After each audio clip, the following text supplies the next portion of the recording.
जय हिंद दोस्तों, welcome back to my channel. आज डे 7 है 30 डेज ट्रेडिंग चैलेंज का। देखिए आज का रिजल्ट मेरा फिर से नेगेटिव है और ये मेरा थर्ड डे है इन अ रो नेगेटिव होने का।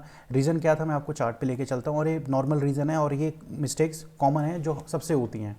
बट यहाँ पे इंपॉर्टेंट ये था कि क्या हमने रूल फॉलो किया, बस ये इंपॉर्टेंट है। चलिए मैं आपको चार्ट पे डिस्कस करता हूँ। देखिए मार्केट ने कल का लो ब्रेक करके नीचे जब आया, यहाँ पर लॉन्ग साइड जिन्होंने पोजीशन बनाई उनके एसएल ट्रिगर हुए, राइट। एसएल ट्रिगर करने के बाद बाजार ऊपर की तरफ जब आया तो मेरा यहाँ पर जब मैंने कहा कल के लो के ऊपर अगर ये सस्टेन रहेगा तो मेरा व्यू सिंपल रहेगा कि मैं लॉन्ग साइड की ही ट्रेड लूँगा। देखिए यहाँ तक मैंने ट्रेड नहीं लिया, बट मेरे से गलती यहाँ पर ये हो गई कि मैंने कल एक ट्रेंड लाइन ड्रॉ करी थी। मैं आपको यहाँ पर ड्रॉ करके बताता हूँ। ये मेरी कल से एक ट्रेंड लाइन आ रही है यहाँ पर, राइट। ये जब ट्रेंड लाइन ड्रॉ, यही मेरे से मिस्टेक हो गई कि मेरे को ये कल की ट्रेंड लाइन को आज कैरी करके नहीं लेके जाना था। तो मेरे से यहाँ पे हुआ क्या कि जब इस ट्रेंड लाइन के पास बाजार ने ये शूटिंग स्टार बनाया, अगर आप देख रहे होंगे तो मैं इसको थोड़ा जूम इन कर देता हूँ। यहाँ पर ये जब बाजार ने शूटिंग स्टार बनाया 10-25 पे, तो इस शूटिंग स्टार के हाई को जैसे उसने ब्रीच किया तो मैंने यहाँ पर out of impulsive trade, impulsive का मतलब मैं थोड़ा सा बेचैन हो गया, मेरे को मैं अपना पेशेंस लूज़ कर गया और यहाँ पे मैं सेटअप का वेट नहीं कर पाया और मेरे से इम्पल्सिव ट्रेड यहाँ पे डल गई। जैसे ये डली तो मेरा तुरंत इस कैंडल का एसएल था, लो का एसएल था, मैंने यहाँ पे ट्रेड 10:35 पे ट्रेड को क्लोज कर दिया, जो मेरी पहली ट्रेड यहाँ पे मैंने ली। इम्पल्सिव क्यों हुआ? इम्पल्सिव का रीज़न ये था कि यार मार्केट कल के लो को ब्रेक करके बिना कुछ बनाए सीधे सीधे ऊपर आ गया, तो यहाँ पर थोड़ी सी इंपल्सिव ट्रेडिंग हो गई। ऐसा लगा कि शायद बाजार का मोमेंटम ऊपर की तरफ जाएगा और क्यों ना मैं भी एक ट्रेड में कूद जाता हूँ, जिसको मुझे फियर ऑफ मिसिंग आउट हुआ, जो कि एब्सोल्युटली श्योर शॉट होता है आपका लॉस बनाने का। मुझे यहाँ पे वेट करना चाहिए था कि जब बाजार 505 के पास आके कुछ बनाता फिर ब्रेक करता तो मैं ट्रेड लेता, बट यहाँ पे मैंने इंपल्सिव ट्रेड लेके लॉस किया। ठीक है, पहला ट्रेड मेरा यहाँ पे लॉस हुआ बिना सेटअप बनाया। फिर दूसरा सेटअप यहाँ पे क्या हुआ, देखिए उसके बाद मैंने यहाँ पे बाजार में ट्रेंड लाइन ड्रॉ करी। जनरली मैं इस ट्रेड को कैसे अटैम्प्ट करता, अगर प्राइस एक्शन यहाँ पे कुछ बना के एक बार रिवर्स होकर फिर ऊपर तोड़ता ना, तो मैं ट्रेंड लाइन को मैं अटैम्प्ट करते स्टैंड लाइन पर ट्रेड लेता। बट अगेन क्या हुआ, बाजार नीचे आया, कल के लो पे सपोर्ट लेके इसने एक ट्रायंगल पैटर्न का यहाँ पे ब्रेकआउट देके जब ऊपर की तरफ गया तो मैंने इस जोन के ऊपर जैसे निकला मैंने यहाँ पे दोबारा कॉल बाय कर ली।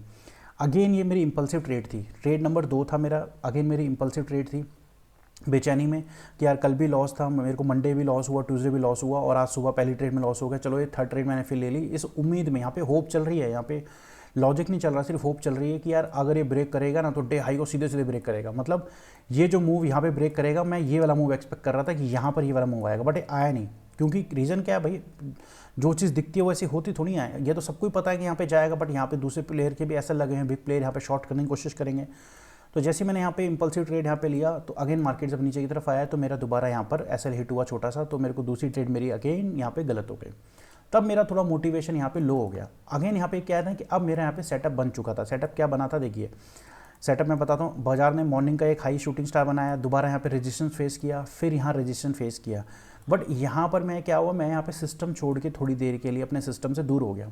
मार्केट जब यहाँ पे देखेंगे, बाजार ने यहाँ पे थर्ड अटैम्प्ट में 23,500 पे रेजिस्टेंस फेस करके जब नीचे की तरफ आया है तो इसने क्या करा, अपनी इसी ब्रेकआउट जोन के पास जो ये ब्रेकआउट आया था यहाँ पे हैमर बनाया। तो ये क्या का रीज़न था, यहाँ पे दोबारा किसी ने बाई की पोजीशन बनाई। जैसे ही बाजार यहाँ से सीधा सीधा ऊपर की तरफ गया ना, तो मेरे से यहाँ पे क्या होगा, जो एंट्री मुझे 510 पे लेनी थी, आप देखेंगे 520 पे जो एंट्री मुझे यहाँ इसके हाई पे लेनी थी, मैंने इसके हाई पे एंट्री ना लेके मैंने ऑलमोस्ट 530 या 35 के पास लिया।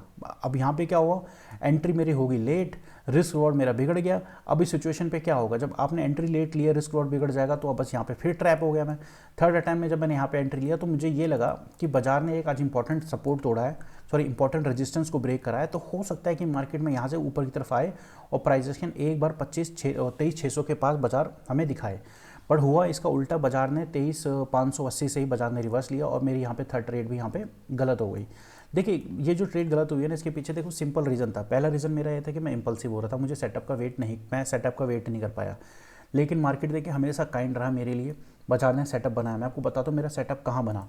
पहला जो मेरा सेटअप जो बना था वो बना था इस वाले के पास। देखिए मैं आपको मार्क कर रहा हूँ लेवल कैसे, रेजिस्टेंस 1 आया, रेजिस्टेंस 2, रेजिस्टेंस 3, फिर इसने ब्रेक किया, यहाँ पे मुझे एंट्री लेनी थी। दूसरा सेटअप मेरा कहाँ बना, जब बाजार ने देखिए यहाँ पे एक मैंने ट्रेंड लाइन नीचे की ड्रॉ करी, दूसरा अटैम्प्ट यहाँ पर आया, फिर यहाँ पे इसने सपोर्ट लिया, दूसरा मेरे को यहाँ पे ट्रेड लेना चाहिए था। क्यों? क्योंकि देखिए इसने हाई को यहाँ पे रिजेक्ट करा और हाई को रिजेक्ट करने में लोअर हाई स्ट्रक्चर बना रहा, मतलब यहाँ पे धीरे धीरे सेलिंग हो रही है। तो यहाँ पर मुझे एक एंट्री अटैम्प्ट करनी थी और इस एसएल के साथ तो मेरे को यहाँ पे पूरा एक टारगेट मिलता, बट मैं यहाँ पे नहीं ले पाया। रीज़न क्या था कि मैं इम्पल्सिव हो गया, मैं अपना माइंडसेट यहाँ पे लूज़ कर गया। बट अच्छी बात ये थी कि मेरी जो नंबर ऑफ ट्रेड्स थी 3 ट्रेड से ज़्यादा नहीं हुई और मैंने अपना सिस्टम क्लोज कर दिया। मैं अपनी ऑर्डर बुक भी आपको दिखाता हूँ। तो यहाँ पे देखिए सीखने को हमें क्या मिलता है, अगर हमारा प्रीवियस डे लॉस है, उस लॉस को अगर वो लॉस आपका सिस्टम की वजह से है, आपके रूल फॉलो करने की वजह से है, तो उसको आपने नेक्स्ट डे कैरी नहीं करना। अपने नेक्स्ट डे को आपने एक फ्रेश डे की तरह ट्रीट करना है, चाहे आपने प्रीवियस डे प्रॉफिट बनाया हो या प्रीवियस डे लॉस बनाया हो। अगर प्रॉफिट और लॉस आपके कंडीशन के हिसाब से, आपके लिमिट के हिसाब से है और आपके सेट ऑफ रूल के हिसाब से, तो अगले दिन को आपने नेक्स्ट डे को फ्रेशली ट्रीट करना है, जो कि मैं नहीं कर पाया।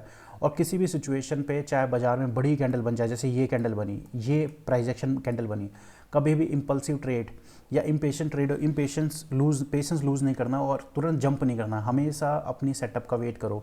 मान लो ये अगर ये फ्लो में ऊपर भी तोड़ देता ना फ्रेंड्स, अगर इस ट्रेड को ऊपर की तरफ सस्टेन करना होता तो ऊपर एक सेटअप बना देता, राइट, वो 2 बजे बनाता। बट मैं यहाँ पे ये भूल गया कि अगर मार्केट को देखो किसी एक डायरेक्शन में जाना होता है ना, तो वो चलता ही रहता है और वहाँ पे मल्टीपल सेटअप बनाता है। बट इसने आज क्या करा, मैं यहाँ पे भूल गया, बस मैंने ट्रेड को पकड़ने के लिए बस मैं सीधे यहाँ पे जंप कर गया, जो कि मेरे से मिस्टेक हुई। इस मिस्टेक को मैं नोट डाउन करूँगा। सिचुएशन चाहे कैसे भी हो, मेरी हर ट्रेड मेरी कंडीशन पर ही होंगी। कंडीशन सिंपल है कि बाजार कहाँ पे सपोर्ट ले रहा है, कहाँ रेजिस्टेंस ले रहा है, वहाँ पे रिस्क रिवॉर्ड क्या है, ट्रेंड क्या है, इस चीज़ों को आइडेंटिफाई करके मैंने ट्रेड अटेम्प्ट करना। मेरे यहाँ पे सेटअप सिर्फ एक यहाँ पे सेटअप बना था और दूसरा सेटअप यहाँ पे बना था। चलिए मैं आपको अपनी ऑर्डर बुक दिखाता हूँ। देखें ऑर्डर बुक आप देखेंगे तो मेरी ऑर्डर बुक में सिर्फ और सिर्फ ऑलमोस्ट यहाँ पे देखिए 6 एग्जीक्यूटेड ऑर्डर है। ये सिर्फ मेरी 3 ही ट्रेड है। पहली ट्रेड मेरी 10:34 पे थी और दूसरी ट्रेड मेरी 1:08 पे थी। उसके बाद मैंने अपना सिस्टम बंद कर दिया था और मैं आपको अपना लॉस दिखा देता हूँ। देखिए मेरा जो लॉस है 4085 रुपये का है। देखिए यहाँ पे मेरे को एक ही चीज़ सीखने को मिली, एनी हाउ किसी भी सिचुएशन पे अपने माइंडसेट को फ्रेश रखना है और अगले दिन को फ्रेशली ट्रीट करना है और हर दिन रूल फॉलो करना है। मैं चाहता तो इसको और फिर से अटैम्प्ट कर सकता लॉस रिकवरी करने के लिए, तो वो एक गैम्बलिंग में चले जाता है। ठीक है दोस्तों, और मैं चलो ये मैं आपको एक बार इसका निफ्टी का डे चार्ट भी आपसे डिस्कस कर लेता हूँ। देखिए डे चार्ट हमारा क्या कर रहा है, देखिए डे चार्ट बाजार ने 1 2 3 4 5 ये लगातार 5 दिन से आज बाजार ने यहाँ पे थोड़ा सा पोज लिया है। तो कल के लिए हमारे लिए क्या इंपॉर्टेंट होगा, देखिए कल का जो दिन होगा ना हमारे लिए, मैं आपको सिंपली बताता हूँ। मार्केट चाहे गैप डाउन खुले या गैप अप खुले, हमें सिंपली आज का लो और कल का हाई है, जो आज का जो हाई है और ये लो, इसके अंदर अगर मार्केट नहीं ट्रेड करेगा ना, तो हम फिर से बाजार साइडवेज रहने की पॉसिबिलिटी रहता है। अगर बाजार कल के हाई के ऊपर ट्रेड करने की कोशिश करता है तो एक बुलिश स्ट्रक्चर बनाएगा, तो मैं बाई की तरफ ट्रेड हमें मिल सकता है। अगर कल के लो के नीचे ट्रेड सस्टेन करता है तो हमारे बेरियस स्ट्रक्चर की तरफ ट्रेड बन सकता है। क्योंकि अगर हम इसको प्लेन आंखों से देखेंगे ना, प्राइस एक्शन को अगर आप प्लेनली देखोगे तो यहाँ पे हुआ क्या है, देखिए 23,800 का लेवल इसने ब्रेक किया, ब्रेक करने की देखिए सीधा ब्रेक किया और यहाँ पे आज सिर्फ और सिर्फ एक प्रॉफिट बुकिंग आई है। ठीक है, 1 2 3 4 लगातार बेरिश कैंडल बनी है, आज इससे भी प्रॉफिट बुकिंग आई है। अगर इसके ऊपर जाएगा तो हो सकता है प्रॉफिट बुकिंग करते करते 23,800 पे, जब तक बाजार 23,800 के ऊपर नहीं निकलेगा ना, तो बाजार में कोई एक लॉन्ग साइड का यहाँ पे एक चेंज हमें देखने को नहीं मिलेगा। क्योंकि देखिए क्या होता है, प्राइस एक्शन को अगर जज करेंगे, देखिए ये ब्रेकडाउन दिया, ब्रेकडाउन देने के बाद क्या होता है, हमेशा बाजार रीटेस्ट करता है। रीटेस्ट करेगा तो 23,800 पे रेजिस्टेंस फेस करेगा। रेजिस्टेंस फेस करने के बाद अगर बाजार यहाँ से आया और इसने इस लो को ब्रीच नहीं किया, मैं आपको देखिए एक हाइपोथेटिकल कंडीशन बना रहा हूँ, इस लो को ब्रीच नहीं किया और यहीं से जब ऊपर की तरफ निकलेगा ना, तो फिर मार्केट यहाँ से 23,800 को ब्रीच करते हुए ऊपर की तरफ निकलेगा। अगर मान लो बाजार यहाँ से फिर से रीटेस्ट करता है, 23,800 को रीटेस्ट करता है और फिर फ्लो में जब इस लेवल को ब्रीच करके नीचे चले जाता है, तो फिर दोबारा ट्रेंड हमारा रिज्यूम हो जाएगा और दोबारा हमें कहाँ देखने को मिलेगा, बाजार इस वाले जोन की तरफ, ये जो जोन आप देख रहे हैं इस वाले जोन की तरफ। देखिए बाजार का एक नॉर्मल स्ट्रक्चर बना, आज प्रॉफिट बुकिंग आई है। कल देखते हैं कि मार्केट कल के लो को, यानी दैट मीन्स आज का जो 13 मई का हाई और स्लो को कैसे देखता है। चलिए दोस्तों, आज के लिए इतना ही, मिलता हूँ आपको अगली वीडियो में, तब तक के लिए जय हिंद।